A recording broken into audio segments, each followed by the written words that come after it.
у професії. The professional activities, educational activities,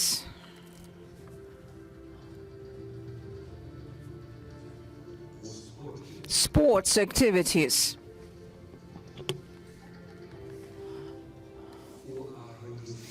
agricultural industry,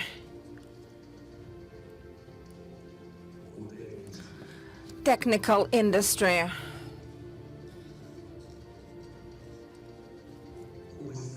art,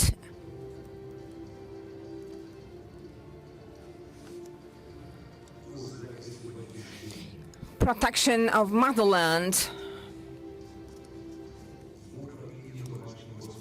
so home management, family,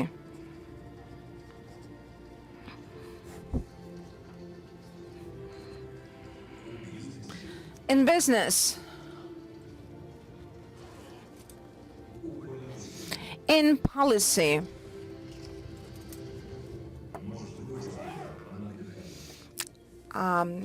possibilities inspired.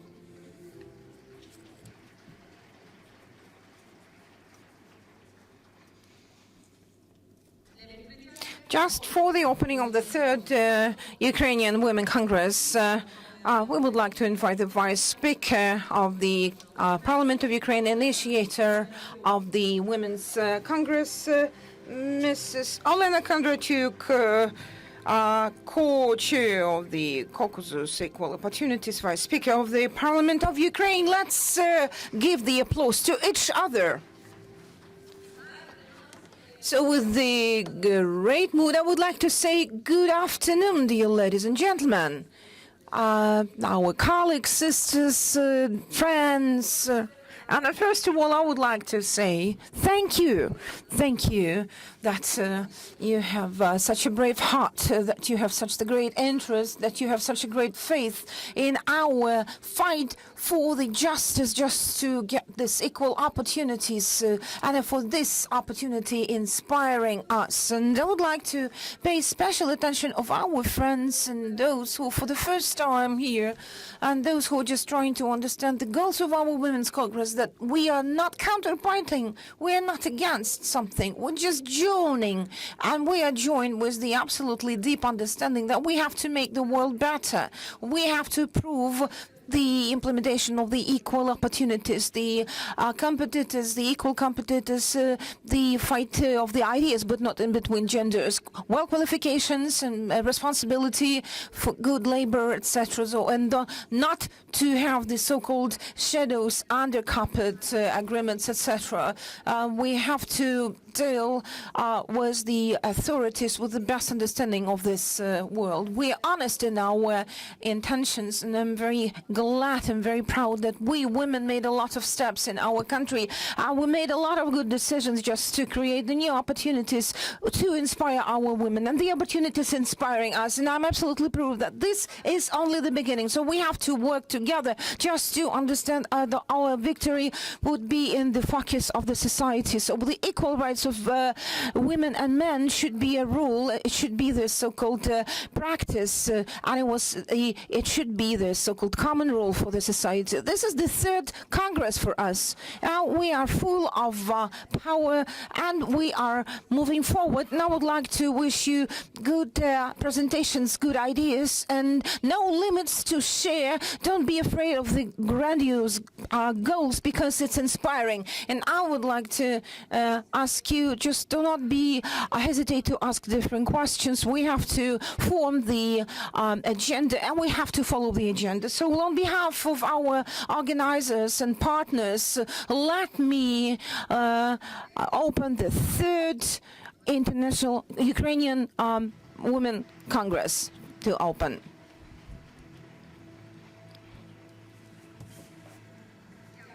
Thank you.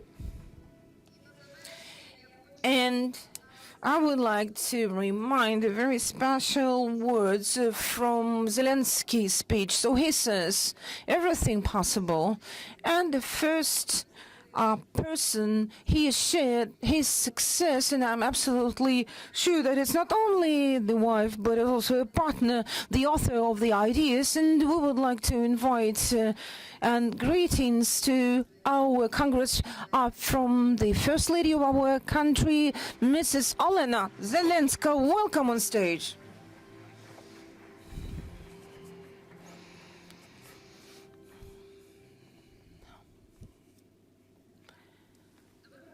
Good morning, everybody. First of all, I would like to say I am glad to greet you on the 3rd Ukrainian Women's Congress. This is the event which, from my side, I think that's a grandiose step for Ukraine and especially for the modern history of Ukraine. And it's impossible to be within the context of the globe and do not pay attention and do not make some specific steps in the gender equality. I'm very glad to remind Margaret Thatcher phrase. And me personally, I accept Margaret Thatcher as a great woman. And it's about, if you need to say something good, you have to call your husband. If you need to do something, you have to call a woman. And this is not about the counteraction, it's counterside. It's about the joining efforts. Only in these joining efforts of men and women we can reach grandiose success. And I want to say, frankly, all my life I've been working in a men's team. But I didn't feel any pressure, any offense or other because of gender. Maybe I was happy and lucky, but I know that a lot of women in Ukraine still, they feel at least the oppression and problems in the join even everyday's routine life. So that it is very important that during the last years in Ukraine, we made a lot of positive changes, and it led to the improving of the situation of the women in the Ukrainian society. And that's the priority of the gender policy on the authority, high authority level. And we rejected of this specific decision on inviting women on the specific position. We started to deal with the counterparting with the domestic violence, and I would like to express my special thanks to all the representatives of the organizations, those who are experts in the genders policy, those who are protecting the equality of principles of the equality between men and women. And I'm thankful for those who are doing a lot to share with these main principles. And I would like to express special thanks to the representatives of the Ukrainian Women Congress. And I want to mention the He for She global movement. It's the Academy of Girls Leadership Grown Up, the Rosie Rubikolo Breaking the Circle project, the Happiness in Four Hands, the Project Paulina, and other projects. And talking about the cooperation on the global level, I would like to pay your attention and to focus on the partnership of Biarritz, which was established on 25th of August of this year, and it was GSM countries establishing process. And today I think that the idea to join to this initiative is absolutely logical for Ukraine, and that is why I would like to share with you with the news about the next steps of Ukraine on the way to join this organization. First of all, I initiated supporting the joining process to the Biarritz International Partnership. And I would like to ask the specific request to the Cabinet of Ministers and to Mr. President and to our coordinator of the working group. We have the specific letter to the President to ask Mitra Kuleba, the Minister of European Integration, to start this process of joining.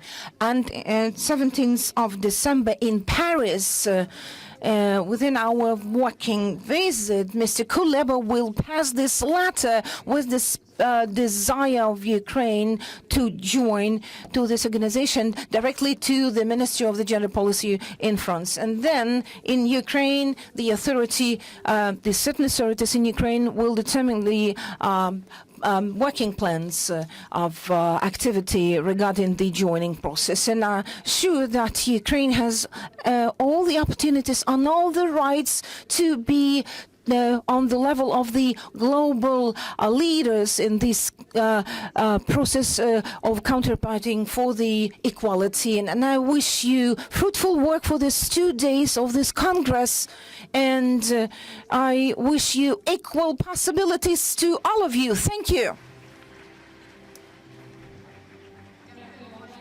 Thank you, Mrs. Olena Zelenska, and we kindly ask to take the group photo.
Третій український жіночий конгрес відкрито, і ми переходимо до роботи дискусії.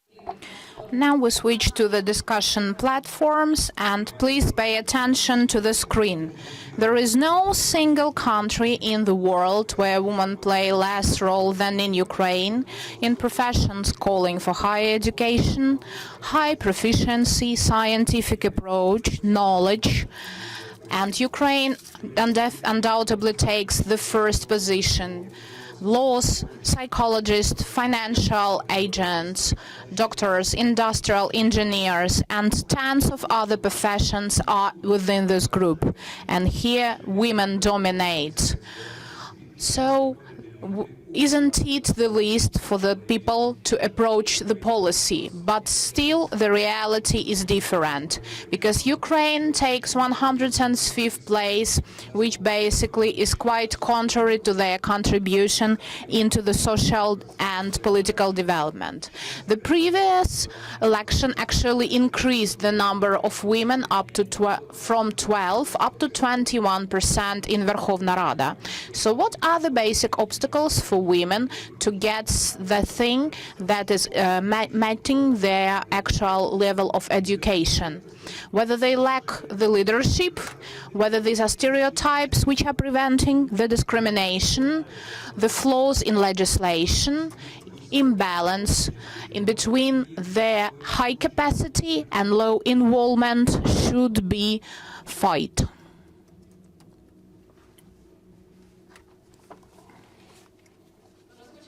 And we start the first discussion platform, Gender Dimensions of Reforms in Ukraine, International Trends of the Equal Opportunities Policy, and the moderator for the first discussion is Olena Kondratyuk. Please welcome the speakers, Dmytro Razumkov, the chairman of the Parliament of Ukraine. Valentina Danishevska, the chairperson of the Supreme Court of Ukraine. Claire Hutchinson, NATO Secretary General Special Representative for Women, Peace and Security. Dmytro Kuleba, Vice Prime Minister for European and Euro-Atlantic Integration of Ukraine. Donna Dasko, Senator representing Canada. Regis Bria, Special Advisor to Council of Europe's Secretary General for Ukraine.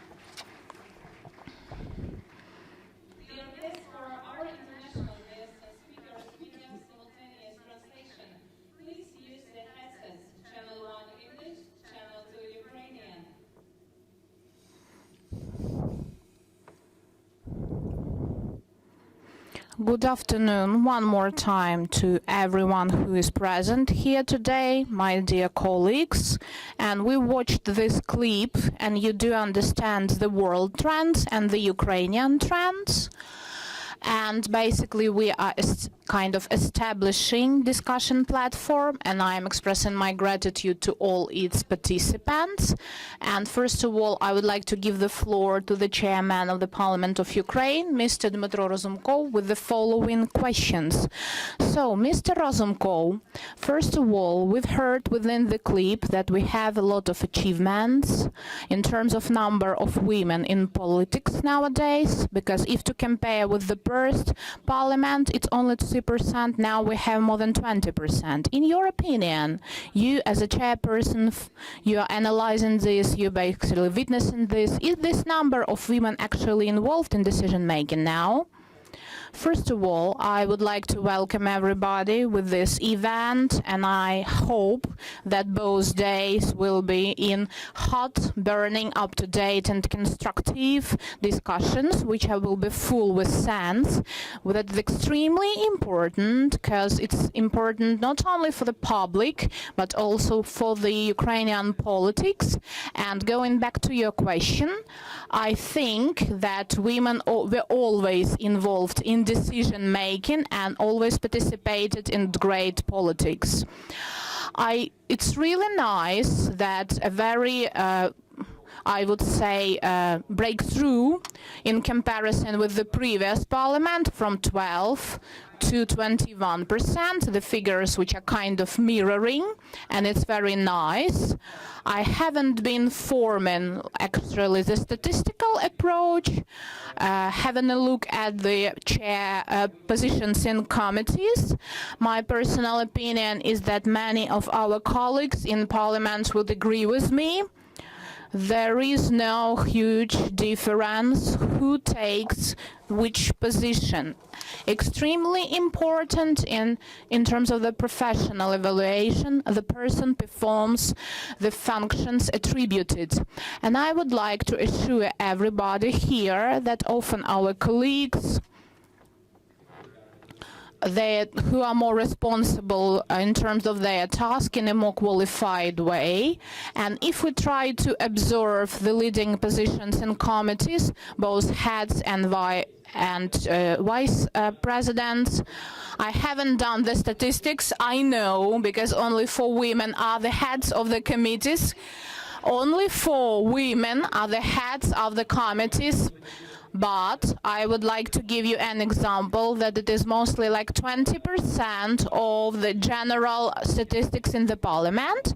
And if you would like to compare to the value that you've mentioned, 21%, so basically this is a clear correlation. If we talk about leading positions, we also have the vice heads, and there the value is kind of higher for female representatives, and I think it's a very nice tendency if we are moving towards the way that the European countries have already been to. That's a very nice, actually, indicator, because 2 of 5 are the representatives of one gender. It will be like 40, yeah, one of the genders. That's just what I've said.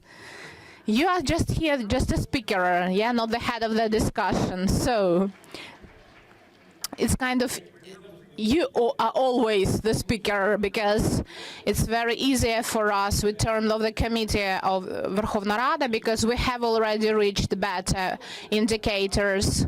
We have. Okay, I'm talking just about myself. We have 33% of representatives of one gender, and it's kind of hard to approach the value that I've mentioned, like 40 versus 60, but we'll see. Okay, if to be serious, a lot of specialists from different fields now are represented within the committees. I don't like to go back to the genders. I would like to go back to the quality, and basically sometimes even more rigid, full of principle, and more up-to-date position is for women's and political approaches of our female colleagues. I call them colleagues because I am quite sure that our parliament, I think, do not share and is not trying to keep. They were trying to keep to the equal opportunities among men and women, and I hope that this is not only the achievement for these or the future parliaments. I do hope so. Okay, and just trying to make a kind of addition. I would like you to highlight the following things. You are the advocate of parliament reforms, very strong reforms which are supposed to be implemented in terms of the gender sensitivity and how the committees are allocated. And I know that we've started this discussion together with European Parliament. Just a couple of words. I think it would be quite interesting for us. I believe not only me, but a lot of other, I think most of our team share the same value, and the presidents of our country who actually addressed, or I think, the election code to the more working, I think he would have implied these changes of gender policy, even at this very high level. We see the support of the initiatives which exist within the parliament and the society, and I think it would be quite interesting to talk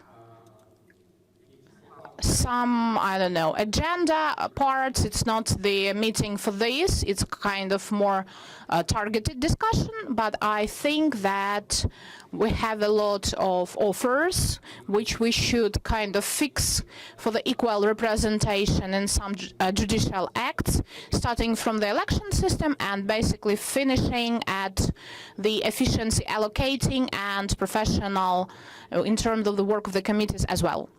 Thank you, and now I would like to welcome together Valentina Danishevska, the first woman who is a chairperson of the Supreme Court of Ukraine. A round of applause. It's a great achievement of Ukraine, because we always pay attention to such breakthrough things abroad, overseas, but we also have a lot of win in this in Ukraine. Thank you for joining us here today. We are really honored, and I would like to ask you the following. Often the court decisions are actually determined as the level of development of society. Out of your experience, what are the judicial decisions which are needed for Ukraine as a kind of inspiration for you taking this post? Thank you, Ms. Olena, for your introduction and for the opportunity to express myself. And I would like to also say that I am grateful to the inspirational people behind this event. From time to time, it is extremely important for us to meet and to discuss the burning issues of gender equality provision. And I would like to confess that this is my first time here. This is my debut, and probably I would say something that is already quite common. When talking about the question which I have been asked, as the whole society, this country is changing, and the court system is supposed to change as well. The court system is evaluated via its decisions, via their content, their form, that is more comprehensible for people who doesn't have any legal background, but actually they can understand what was given in the court's decision. And my dream is that the judges would like to drop the formal understanding and like word-for-word understanding of law provisions, because when the Verkhovna Rada takes the laws, it observes the social life in an abstract way without paying attention to every individual human being. And for laws to work in a right way, for laws to give some reasonable and fair result when they are used, we have to pay attention, and the courts should be in charge of that, because the judge sees the particular life situations, and he or she should protect the human rights, taking those legal instruments, whether they are impeccable or imperfect, contradictory or non-contradictory. The judge should try and apply such context which will allow to defend the human rights. If the increasement of professional women judges influence the level of taking professional decisions in court, do the women judges take different approach or not? Trying to think about my speech today, I have determined three basic, I would say, indicators of gender equality. Why are we going in this way? I think first of all it's looking for the best personnel, for the best staff. I agree with the previous speakers, and we should look for the most talented and the best qualities, the highest proficiency, regardless which gender it is represented by. And I believe that the court, the judicial system, took its chance, and thanks to the selection of the committee of the Supreme Court, and it's given the chance for the woman to be the head of the Supreme Court. It wasn't the part of my plan, it wasn't my dream at all, but I had to take this responsibility on my shoulders, and to be good enough for this position, I try to implement those tasks which the digital system face, and I will, and I'm going to talk to the heads of other branches at the equal level, and I hope. Thank you very much. And I hope when my term is over, the court system will take its nice place and it will be at the same level of cooperation with other branches of power for getting common general result for our country and for our people.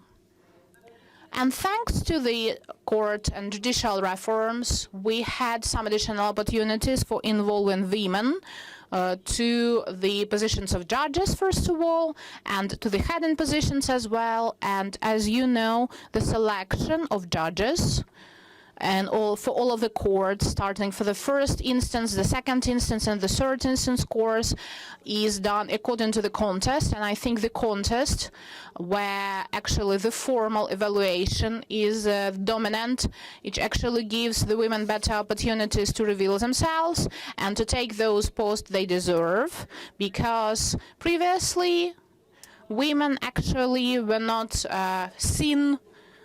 It was even enough to get the application form about the free post, and it was actually the selection. So contest provided us with some opportunities. The Supreme Court now gives like 43% of women as a personnel, and the leading position is also taken by the woman. And the leading posts in the Supreme Court at the level of the head of the committee are actually, we have the gender balance, and actually the court system in a very nice way looks like, in comparison with the other branches of power. I'm not talking about the Supreme Court framework, because when we have 80% of women, so it deserves a round of applause. We can speak about the quantity and then the quality. So women, I believe, are more sensitive. They better respond to the needs. They are capable of compassion, which is extremely important for the judge. And lately, we are taking into account those tendencies which occur around the world and in our country in terms of provision of gender balance and gender equality. Previously, we couldn't have even separate among of 3 and now 4 million of cases which actually are treated by the court system on annual basis, those which are gender actually apart from sexual violence. The other cases were not gender marked, but recently we took the statistical evaluation and the statistical markers to observe how the judicial system basically gets the gender balance. And I think we should be very attentive to women's needs, not only as during the proceedings, which is extremely important too, but within the court determination as well. We should pay attention to women, and we should try to provide their decent feeling, self-consciousness within the proceedings. And now we are working in this directive, and I hope we are going to be successful. Thank you very much, Ms. Valentina. I think later will be the question and answer session. And now I would like to introduce Ms. Claire Hutchinson, NATO Secretary General Special Representative for Women, Peace and Security. Ms. Hutchinson, you as very, very experienced gender advocate, and you have more than 10 years of experience for working as a senior gender advisor in UNO, and you've opened the very important role for strategic peacemaking. You worked in peacemaking missions in Kosovo, Lebanon, Cote d'Ivoire. Now you are the representative of the Secretary General of NATO for Women, Peace and Security. And Ms. Claire especially accepted our invitation and joined our Congress today. And I think this is your third visit to Ukraine.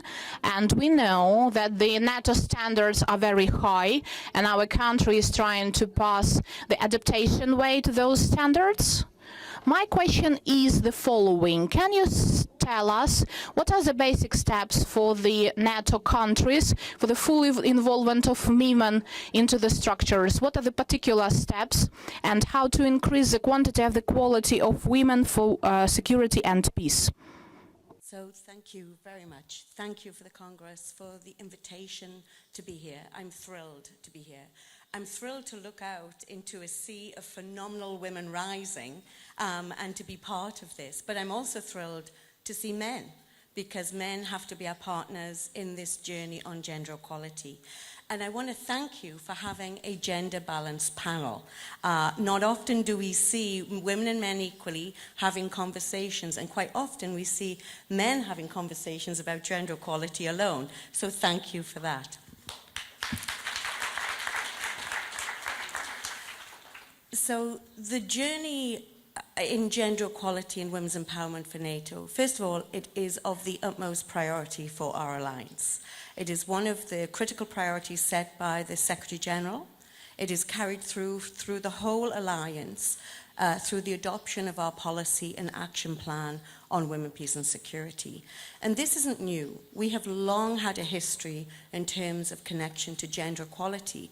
In fact, one of the very first military committees in NATO was that of a women's committee. But what we've done recently is we've ramped up the importance, because we know that there can be no stability of any country, there can be no advancement either economically, politically or socially, and there can be no sustainable peace without the inclusion of women. And so what we have done,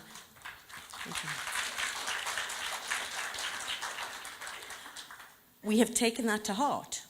And last year, at the heads of state and government for NATO adopted the revised policy and action plan. And this is what we expect of all of our allies, but all of our partners. And that is to reframe the gender equality process under 3 I's. The first is the I of integration. And that means everything has to have a gender perspective. Now, coming from NATO, we know that there is a lot of concentration on increasing numbers of women. And yes, that is important. That's our I of inclusiveness. But in NATO, we believe you cannot achieve gender equality simply by increasing women. You first of all have to have women who have a feminist perspective, who are committed to equality, and who are going to drive change. Simply adding numbers, we call it adding women in stir. And it does not lead to change. But you have to have numbers of women, absolutely. But coupled with that, and this is the critical part that is often lost, you have to mainstream gender through your policies at the very beginning. You cannot add at the end. You cannot miss out the perspective of women at the very beginning. Because if you do that, you are not considering 50% plus of the population's perspective on peace, security, defense, security sector reform, or any other element of your policy. And so we encourage every nation, if it's from defense policy all the way through, there has to be a gender analysis and there has to be a gender perspective. But we also look, from integration for us, it means let's push the bar. It has to be on the areas which are new and emerging security challenges, from cyber security, energy security, maritime security, all the way through everything. Every part of the work we do, every part of life has a gender perspective. And we will certainly find it if you don't think it does. So the second I of inclusiveness is about raising numbers. And we do expect that all of our allies and partners increase the numbers of women in their national forces. And it's lovely to see the work in Ukraine of moving towards this. And I do commend the work that's been done in defense and security here, and the Minister of Interior for the work they do. I think there's been some incredible progress. But we need to do more. And then the third I, which to me is the most important, it is the I of integrity. And integrity is that about codes of conduct and how you perform in terms of the work you do. And we're delighted that this November, our foreign ministerials adopted the first ever sexual exploitation abuse policy, combating and preventing. And we are delighted that we have been able to introduce this. We're now moving on an implementation strategy. But this has to be coupled with things like sexual harassment policies. We expect those to be within defence and security, as well as in the work we do with all of our allies, and we also encourage partners. So there's certain things about the integrity of how we do our work and how we move forward. So these are the three basic levels that we expect, and that we are actually walking the talk, because we are doing it ourselves. We cannot expect anybody else to follow the way we believe gender equality should be successful if we're not doing it. So to me, there's four critical elements. You have to have political will. You have to move it from the top to the bottom. You have to have accountability mechanisms, which we're putting in place, which is have monitoring and evaluation. You have to have the desire to change, which means changing mindsets. You have to make sure that you understand where inequality comes from. Women, like men, should have the opportunity to do everything they want. And it should be equal. And men need to engage in this as a partnership, because equality is about us all. It's not a woman's issue. And the last thing is about budgeting. You have to have resources. You have to commit resources and commit resources and commit resources. Because in the end, it's about changing society for the betterment of all, so that we're all inclusive, included, and we're all heard. Дуже дякую, пані Клер. Дякую.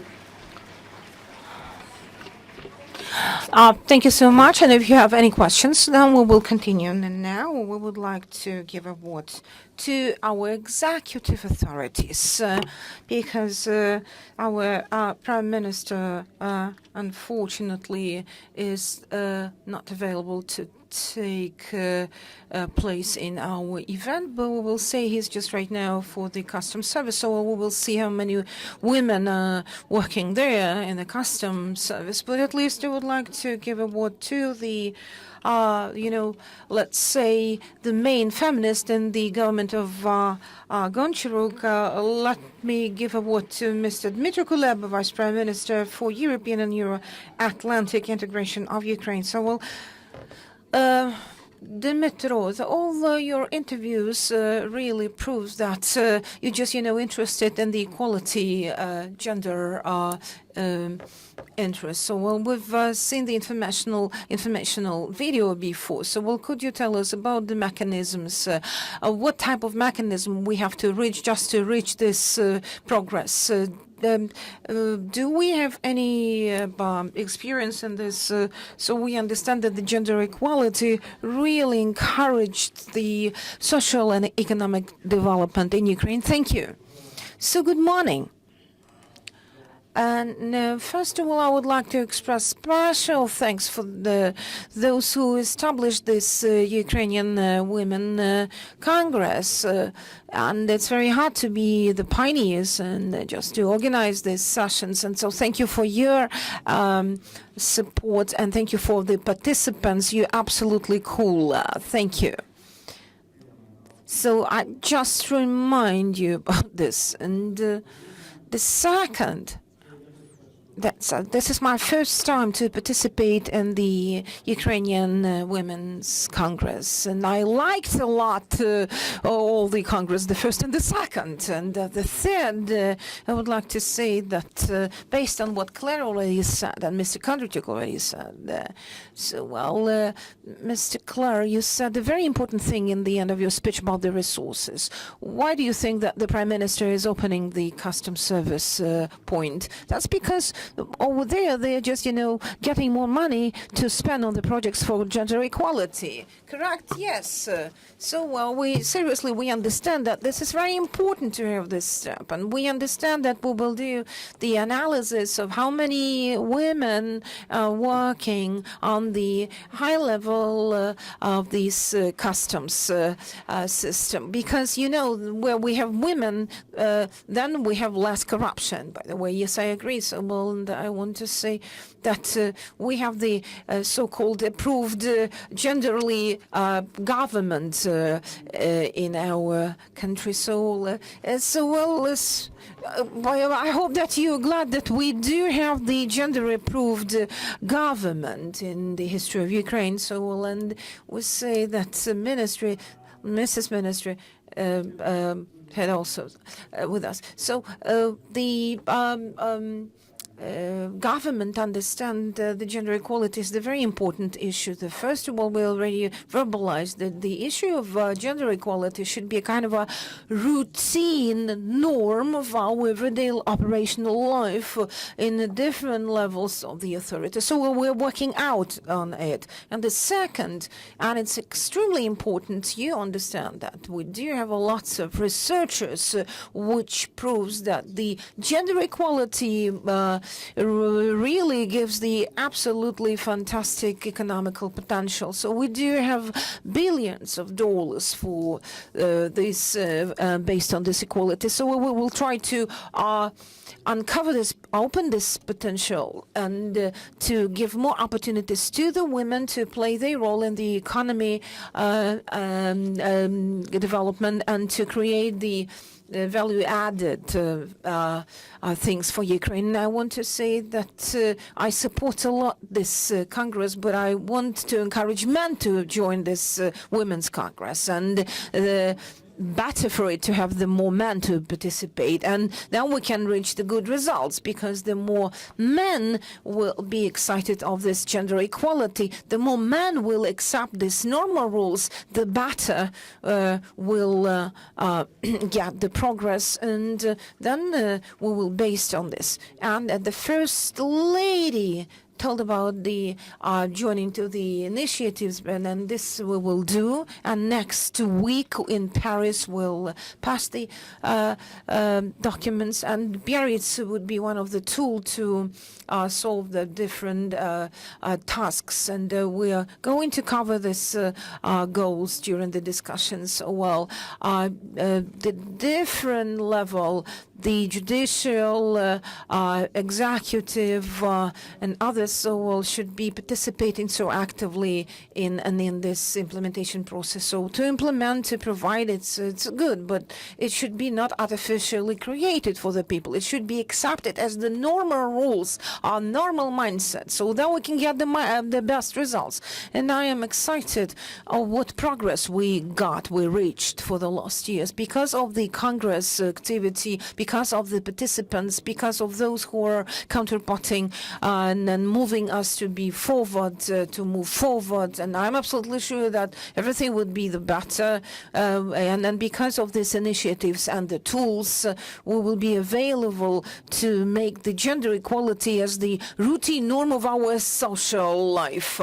And thank you so much. And I would like to pass the microphone to the Senator from Canada, Mrs. Donna Daskun. And I would like to greet Canada with the records numbers of the representatives, women representatives, and the authority. So, well, they just got the balance, 50 to 50, 18 versus 17. That's a very great result. So, well, and the question to you, Mrs. Daskun, what is the background for your success? Is it because of the initiative of the Trudeau's Prime Minister, or it's because of the initiative of the political parties they are responsible for what's going on, or it's a kind of a social ideology which really inspired everybody, and especially women, to be active in the social political life of the country? I'm absolutely delighted and so honored to be here today. I hope you will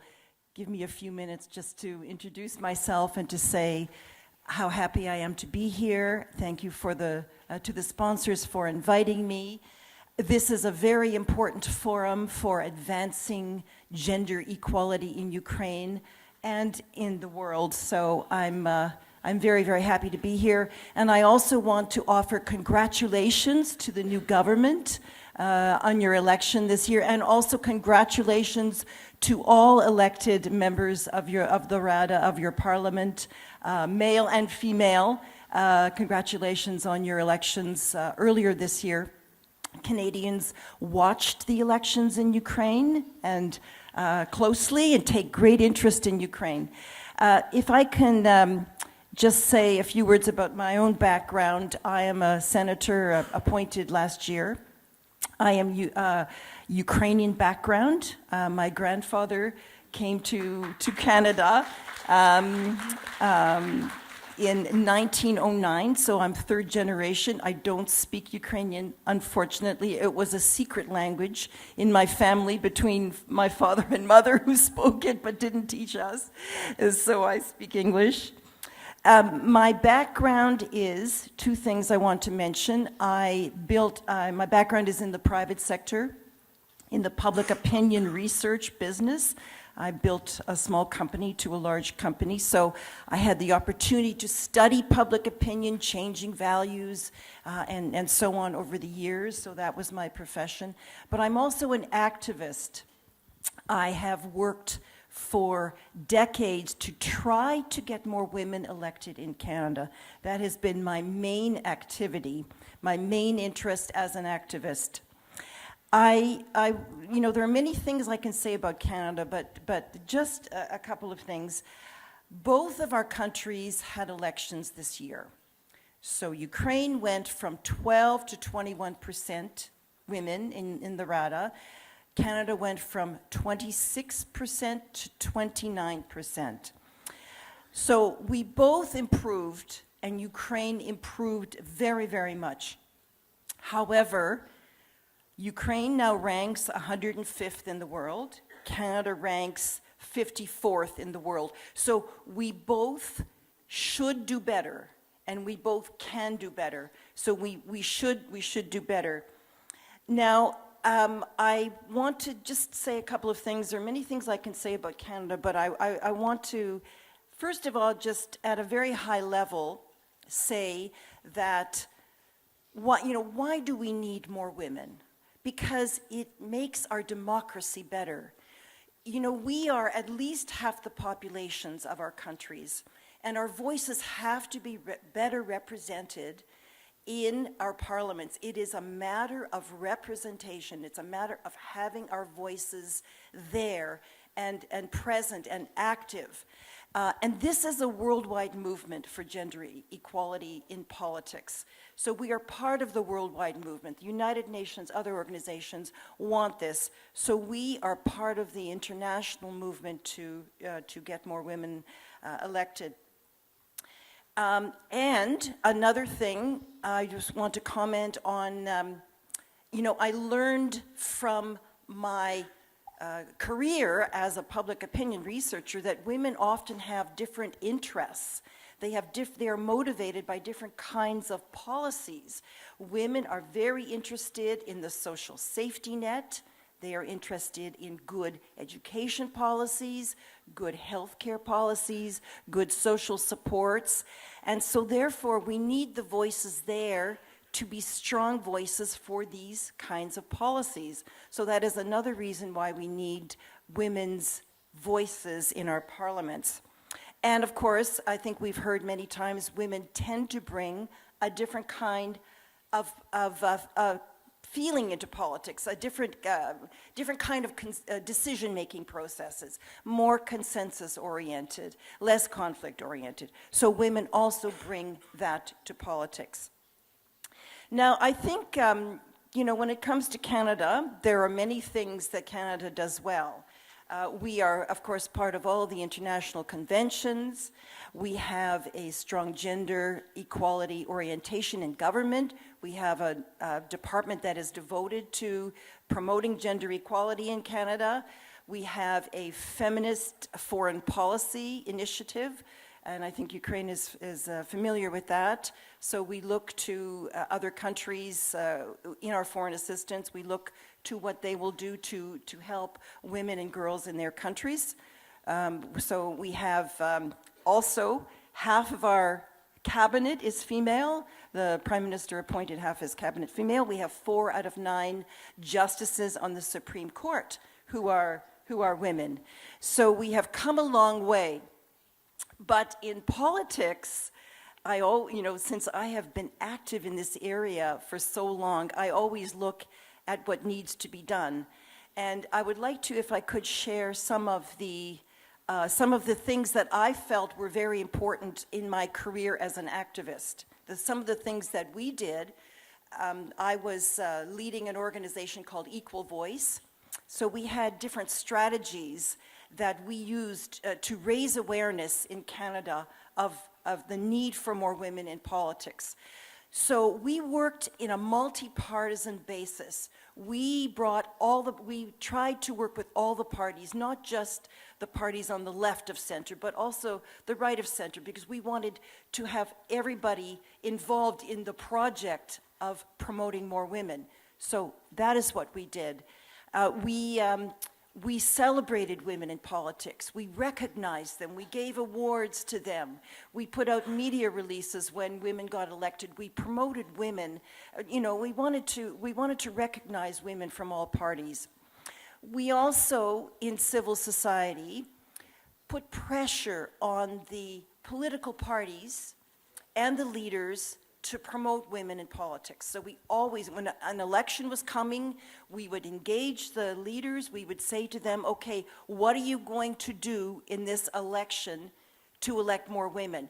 What are you going to do? We tried to get them on the record to make a pledge to do better. So that was a very important activity. So this is all raising awareness of the need and trying to move the dial, always trying to move it forward, move it forward.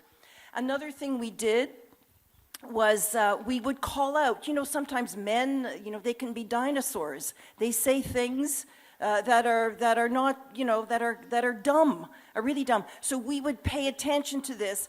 We had no, it's not true, is it? It couldn't be true. Yes, it is true.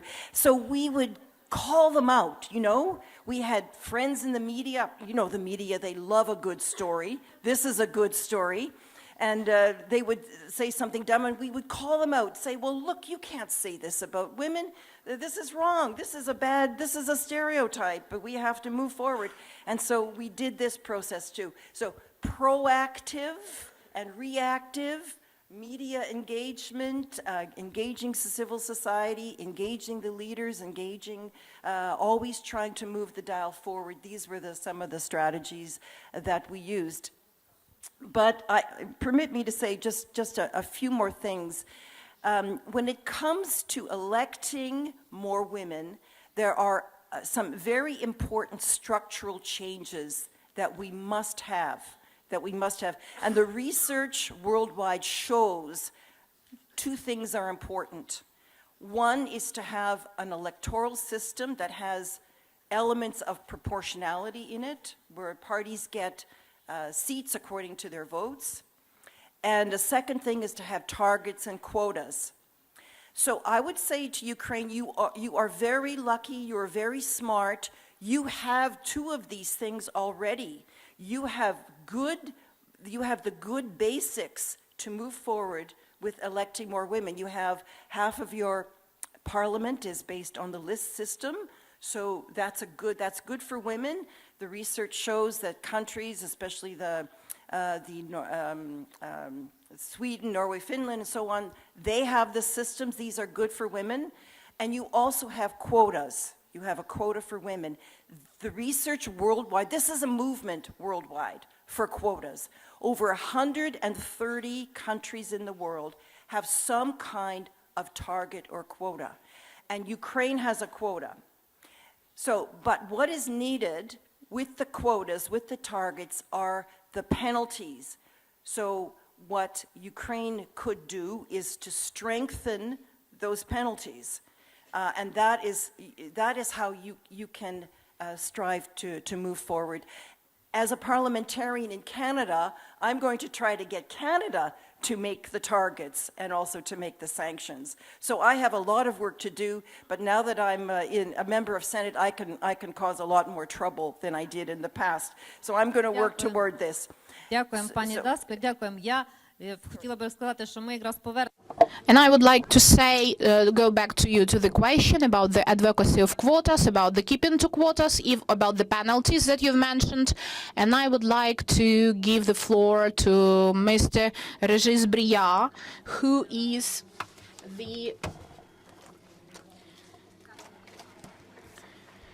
is a special advisor to Council of Europe Secretary General for Ukraine, to represent Ms. Maria Pejchinovich-Buric, who promised to participate in this Congress, but with regard to all of these political problems, she promised to come next year. And my question goes like this. Please, Mr. Briard, can you tell us what is the internal and cultural structure of the Council of Europe in terms of gender equality, and whether we can highlight that this trend, which is observed in the UN countries by keeping of gender balance, is some like internal culture or of the Council of Europe, or is the social culture and the society is basically ready for this?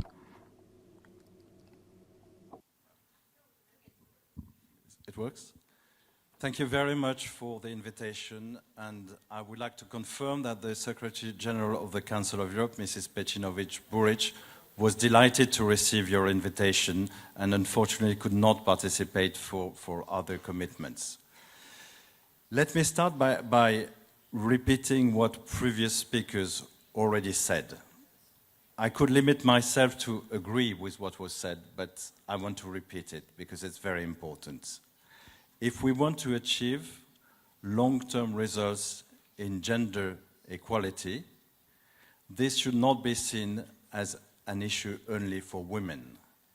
It's an issue for men as well, and we must challenge gender's attitude, gender role, gender stereotypes, and this is an issue which involves men and which should involve women and men equally and together.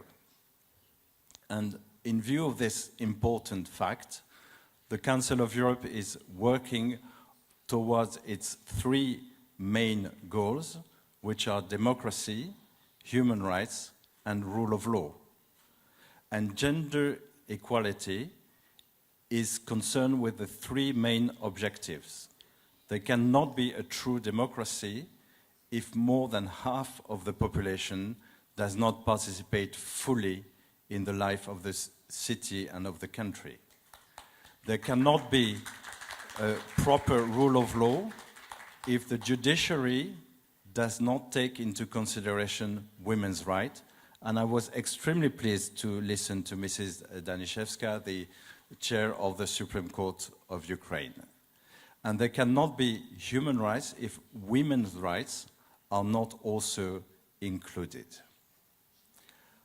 I'm a human rights lawyer, and I worked for many years on social rights, and I want to insist that women's rights belong to the two main categories of human rights.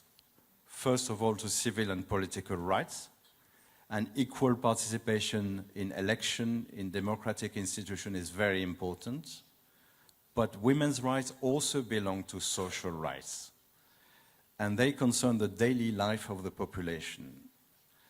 So far we've spoken about women as if women were a very homogeneous group of persons, but this is not the case.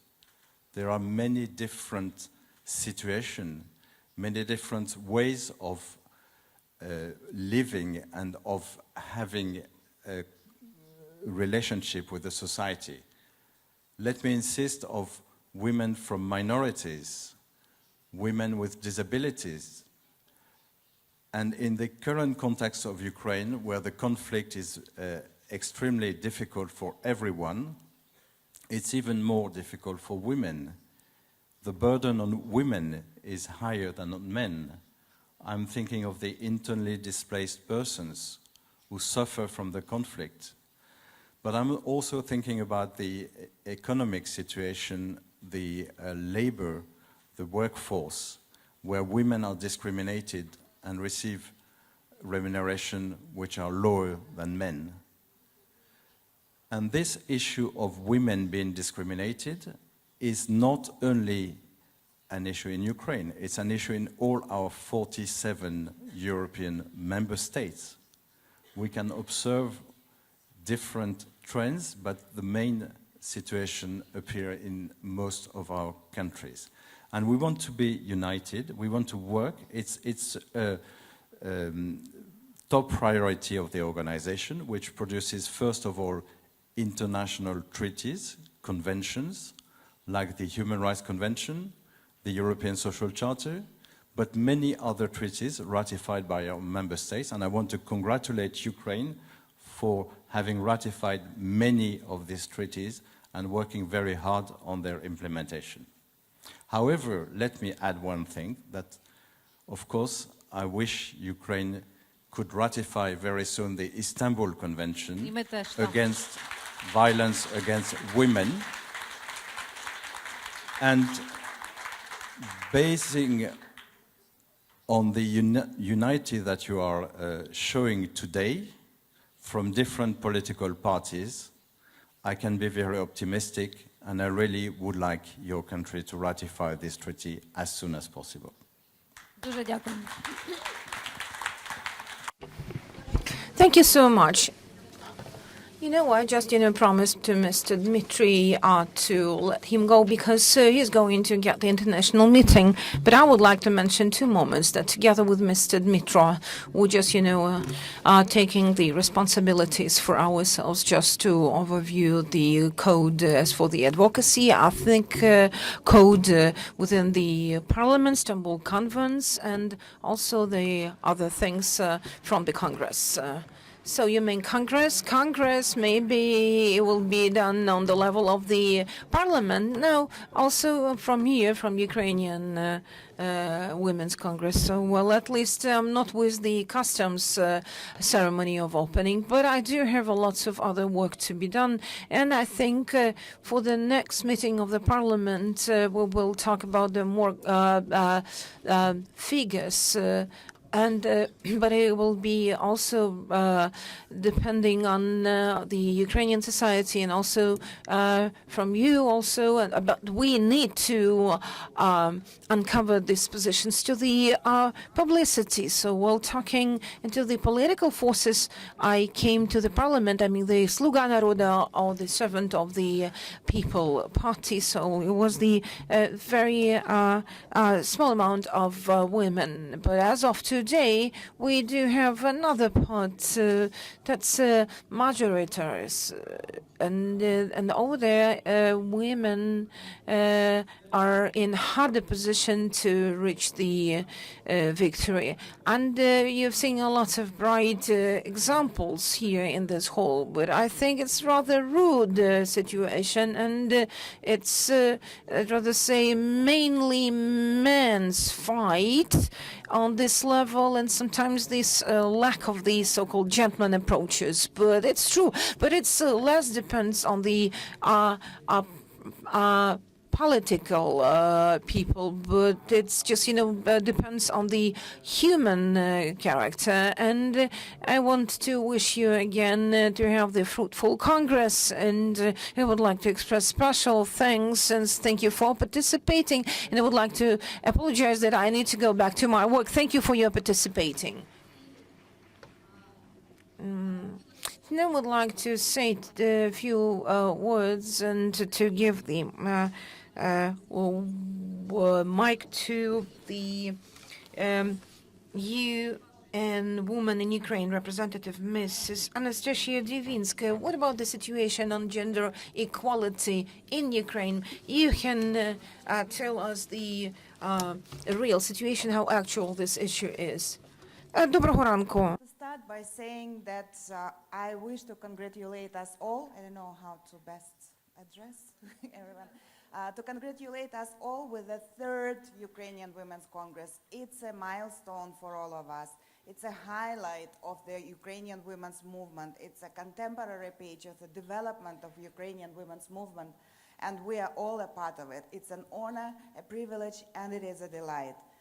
I would like to also take this opportunity to to invite all of us to give tribute to the organizers of this Ukrainian Women's Congress who inspired the ideas. These are the members of the parliament, and thank you so much for making this for us. So, without doubt, over the last several years, it has become one of the highlights of our movement building. To answer your question, the last few years in Ukraine, we have evidenced the remarkable progress and remarkable breakthroughs in terms of achievement of gender equality targets, in terms of advancement of women's human rights in this country. There was an important work which has been done by a group of committed gender equality advocates in the government, in the parliament, in the civil society, among the development partners. This is amazing, and apparently it is amazing because what took the other countries several decades took Ukraine only several years to achieve. This is an achievement which has never been taken away from Ukrainians, and I congratulate you with this. At the same time, whether all the policy, legislative, and institutional gains which have been achieved will remain the memories of the bright and onerous past of this country, or will be an indispensable part of Ukraine's present and future, depends on the new government, on the new parliament, on the civil society, and again on the development partners who are facilitating and supporting this nation-building process and liberalization process. We should not be mistaken, learning from the past of Ukraine and learning from the histories of the other countries, that the liberal nation-building process and the drive and achievements for ensuring of gender equality are still fragile and can easily collapse until we will continue moving together, standing in solidarity with one another. The current inconsistencies in gender equality policies and legislation, the fragmentation of national gender equality mechanism in this country, at oblast, national, and community levels, as well as the lack of continuous dialogue with diverse civil society in the oblast and at the national level may easily reverse much of the remarkable progress which Ukraine has made over the last 5 years. Advancing gender equality and women's human rights is not just a normative gains, and our honorable speakers have spoken a lot about that. It's not something that Ukrainians owe to UN human rights treaty bodies or to the European Union, or we have to implement because of the ratified conventions and the EU Association Agreement only. Not only this is a reality and the demand and the need of the multiple women and men in this country who are living the reality of social injustice, discrimination, and gender equality. Still, they need us intensifying our efforts. They need us standing in solidarity. They need us to build on all the gains which have been achieved in this country. There are about 500 participants sitting around this room today, and there are millions of others out there in Ukraine ready to stand in solidarity with one another of us. So my call on behalf of UN Women is please continue your work. We're standing with you. You inspire us, and you can count on us. Thank you so much. Дуже дякую. Дуже дякуємо, пані Анастасія. Ми хотіли би принагідно подякувати вам за вашу місію в Україні, за вашу підтримку, тому що насправді це надважливо для нашої країни. Дуже дякую. Ну і в нас залишилося, шановні колежанки і колеги, в нас залишилося не так багато часу на питання, тому, якщо можна, піднімаємо руку. Don't have enough time, and that's all we have to raise up the questions. And so, well, if you would like to ask questions, please welcome. So who else? So you, please. And let me give the microphone to those who would like to ask the questions. So, well, Tamara from Zaporizhia, I have the questions to Mr. Kulia, but our fund is dealing with the monitoring of the specific level oblast level administrations. We're analyzing all that women, those who would like to get this position. So we're monitoring this. We're monitoring of that ladies who are just about to get this position. So we had this specific period in between, and then. У нас немає жодної жінки. So up to this point, we don't have any single woman who takes the post of the leader of the regional administration, and our monitoring since the 2015 up to 2019 showed that the women of regional heads of administrations, we have a lot of them in European countries, and in Canada it's like 50-50, Sweden, Norway, Denmark, and even in Poland, for voivodствas were led by the women. Do you have any personnel policy, personnel reserve for appointing for the positions, to introduce the women for these positions, such as regional administration head? So, welcome, please, Mr. Kuleba. Well, it's not good. It's not good. So, thank you. I didn't focus on this yet, so I'm just not only the main feminist. I will do my best. We'll see what's going on with this. And last week, I just, signed a specific recommendations to all that oblast level administrations and to different regions. So, and I reminded them about the importance of the gender equality, and I reminded them on the specific issues to focus. And the gender equality should be still on the focus of the specific attention. And the next battle for the gender equality would be on the regional level.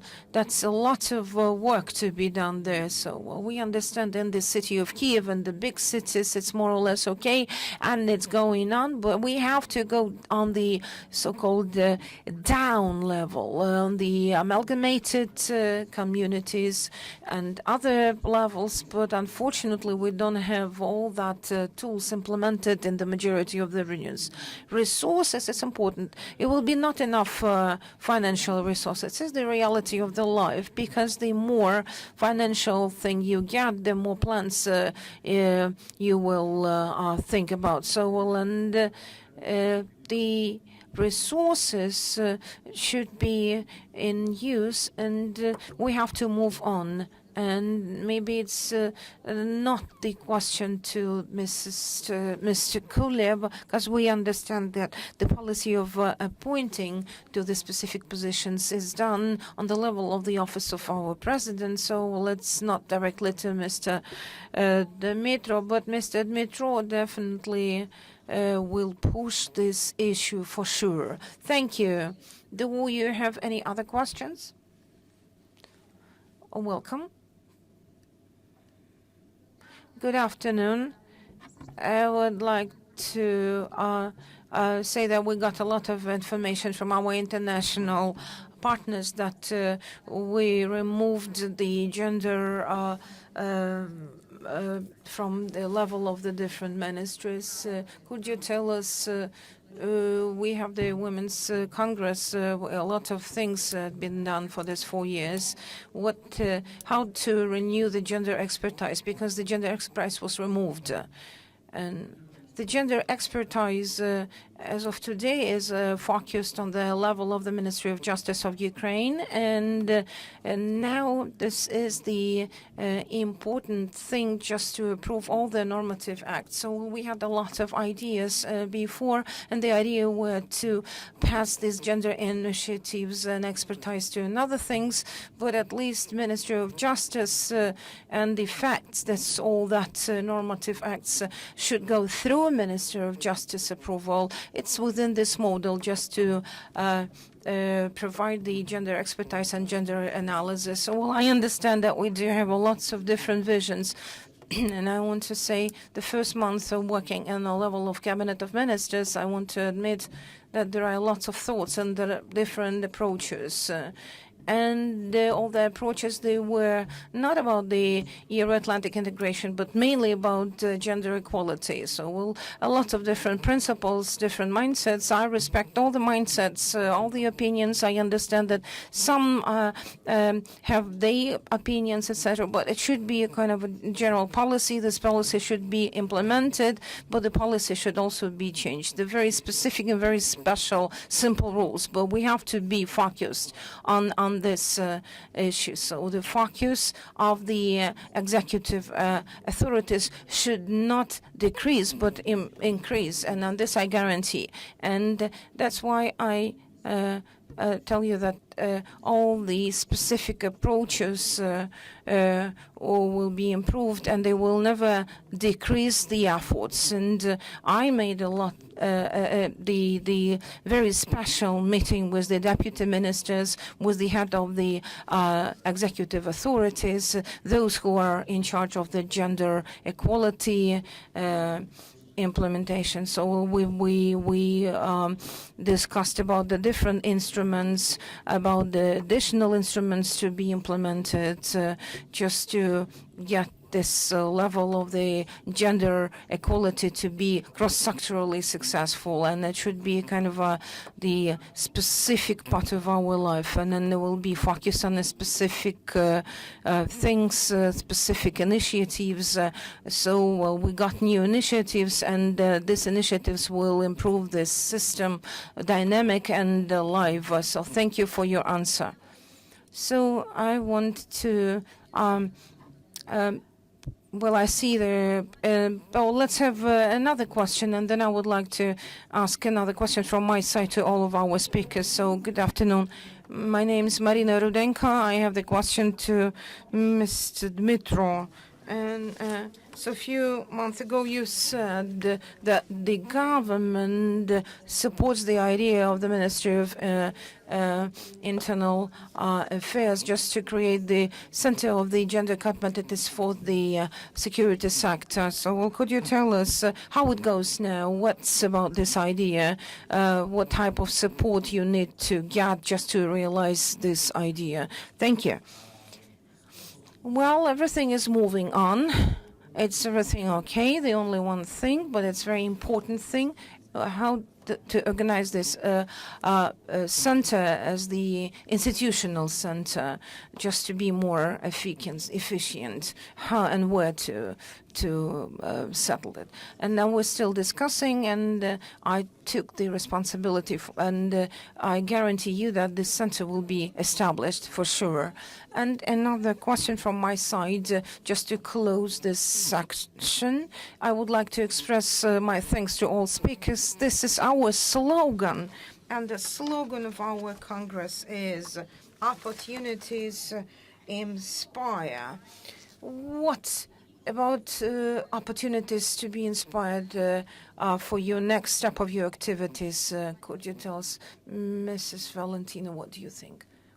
What inspires you? I want to be original, but I am not sure whether I would be original or not. But I would rather say that the motivation for my work is the level of responsibility I have. And maybe this syndrome of the excellent person, perfectionist. Yes, I understand. What about you, Mrs. Donna? What inspires you? Well, I'm very inspired to be here today, and what I would like to say is this. I am going to work to get more women elected in Canada, and I hope that you work to get more women elected in Ukraine. So let us make a promise to each other. Let's make a promise to each other as friends, country to country, that we will do more. So let us make that promise, and that will inspire me, and I hope that you will be inspired too. I see that you are putting pressure on the authorities here to get on the record, so this is very good. So that inspires me, and let us work, and let us work as friends and make a promise to each other. Thank you. Дякую. Пані Клер, які можливості надихають вас? Thank you. I'm inspired by everyone who wants to make change. And I believe bold, courageous, strong, forward-thinking, leaning men and women who understand gender equality is the future makes me feel happy. But I also am inspired by civil society, and I thank and call out to all women of civil society for the courage they have to make change. Thank you. Пане Дмитро. Mr. Dmitro, Надихає мій син Єгор. I am inspired by my son Yegor. He is 13 years old, and sometimes when he gets over emotional, he can say to his sister, who is 8 years old, "You are acting like a girl," and then he stops and he says, "Oh, I'm sorry, it was a gender stereotype." So I believe that when I see that I can change my own child and remove all of these gender biases, I think we can do it in the country scale. And it's not a coincidence that we call you the biggest feminist. Mr. Regis Bria, what's your inspiration? I work for many years on human rights issues. I'm inspired by the fact that time is going on very rapidly, and that we should not lose time. And I want to spend every day of my working life working very hard on human rights, and especially on women's rights. We should not waste our time. Дякую. Thank you. So at this very inspirational and motivational point, I would like to say the organizers that we are inspired by your sites, by your views, by your mood, by your questions. We have started very nice discussion. Thank you for everybody, for all of the speakers. Now let's take a general photo and then we continue. We have a lot of things to do. Thank you. Thank you for all participants, speakers, for this interesting discussion. And I would like to ask you to stay at your seats, and then in a few minutes we will continue our next platform.